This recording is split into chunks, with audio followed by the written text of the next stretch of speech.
Kamusta sa lahat mga kaibigan sa channel na WellR. Ngayon ipapakita ko kung paano maglaro ng CurseForge mod pack kasama ang mga kaibigan. Ito ay ginagawa gamit ang isang karagdagang mod na i-install lang sa build na ito. I-type ang essential mod sa Google, pumunta sa site, i-click ang download, buksan ang installer. Pwede na itong isara.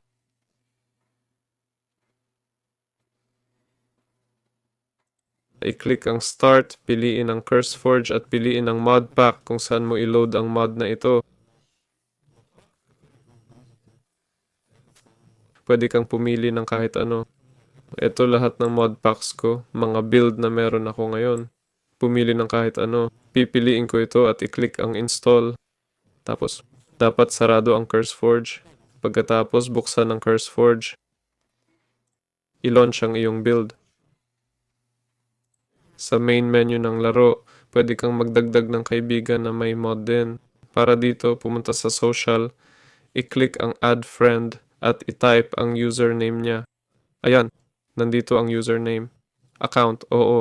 Pwede ring tingnan ng settings, pero pumunta lang sa world mo at i-click ang social button. Ay, i-click pala ang invite button at anyayahan ng kaibigan mo na nasa listahan. Yun na yun. Ito si WellR. Paalam sa lahat.